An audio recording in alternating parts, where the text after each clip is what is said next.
വിശുദ്ധ മത്തായി എഴുതിയ സുവിശേഷം അധ്യായം 15 വാക്യങ്ങൾ 10 മുതൽ 20 വരെ. ആന്തരികവും ബാഹ്യവുമായ ശുദ്ധി.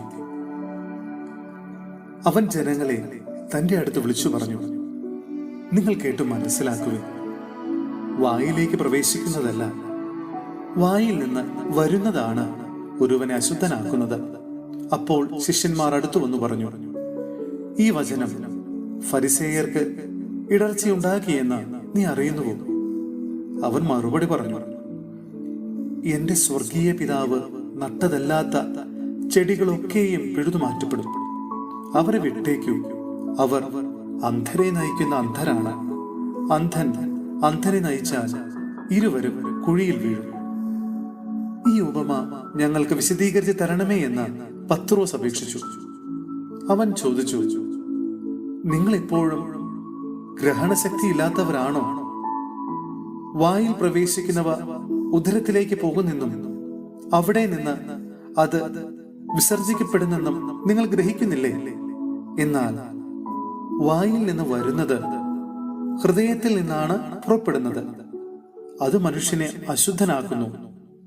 ദുഷ്ചിന്തകൾ, കൊലപാതകം, പരസംഗം, വ്യഭിചാരം, മോഷണം, കള്ളസാക്ഷ്യം, പരദൂഷണം എന്നിവയെല്ലാം ഹൃദയത്തിൽ നിന്നാണ് പുറപ്പെടുന്നത്. ഇവയാണ് ഒരുവനെ അശുദ്ധനാക്കുന്നത്. കൈ കഴുകാതെ ഭക്ഷണം കഴിക്കുന്നത് ആരെയും അശുദ്ധനാക്കുന്നില്ല.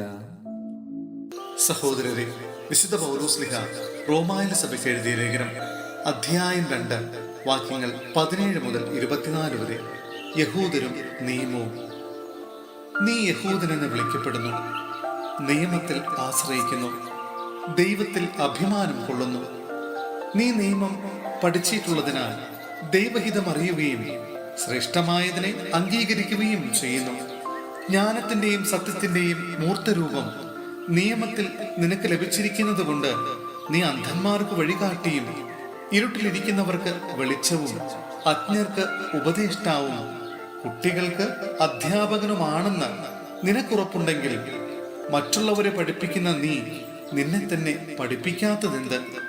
മോഷ്ടിക്കരുത് എന്ന് പ്രസംഗിക്കുന്ന നീ മോഷ്ടിക്കുന്നുവോ? വ്യഭിചാരം ചെയ്യരുതെന്ന് പറയുന്ന നീ വ്യഭിചാരം ചെയ്യുന്നുവോ? വിഗ്രഹങ്ങളെ വെറുക്കുന്ന നീ ദേവാലയം കവർച്ച ചെയ്യുന്നുവോ? നിയമത്തിൽ അഭിമാനിക്കുന്ന നീ നിയമം ലംഘിച്ച് ദൈവത്തെ അവമാനിക്കുന്നുവോ? നിങ്ങൾ നിമിത്തം ദൈവത്തിന്റെ നാമം വിജാതിയരുടെ ഇടയിൽ ദുഷിക്കപ്പെടുന്നുവെന്ന് എഴുതിയിരിക്കുന്നുവല്ലോ. നീ നിയമം അനുസരിക്കുന്നവനാണെങ്കിൽ പരിച്ഛേദനം അർത്ഥവത്താണ്. നിയമം ലംഘിക്കുന്നവനാണെങ്കിലോ നിന്റെ പരിച്ഛേദനമല്ലാതായി തീരുന്നു. അതുകൊണ്ട് നിയമം പാലിക്കുന്ന അപരിച്ഛേദിതനെ പരിച്ഛേദിതനായി കണക്കാക്കിക്കൂടെ? ശാരീരികമായി പരിച്ഛേദനം നടത്താതെ തന്നെ നിയമം അനുസരിക്കുന്നവർ നിയമവും പരിച്ഛേദനമുണ്ടായിട്ടും നിയമം ലംഘിക്കുന്ന നിന്നെ കുറ്റം വിധിക്കും.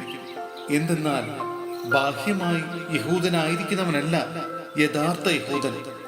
യഥാർത്ഥ പരിച്ഛേദനം ബാഹ്യമോ ശാരീരികമോ അല്ല, ആന്തരികമായി യഹൂദനായിരിക്കുന്നവനാണ് യഥാർത്ഥ യഹൂദൻ. ഹൃദയത്തിൽ നടക്കുന്ന പരിച്ഛേദനമാണ് യഥാർത്ഥ പരിച്ഛേദനം. അത് ആത്മീയമാണ്, അക്ഷരാർത്ഥത്തിലുള്ളതല്ല. അവന് പ്രശംസ ലഭിക്കുന്നത് മനുഷ്യരിൽ നിന്നല്ല, ദൈവത്തിൽ നിന്നാണ്.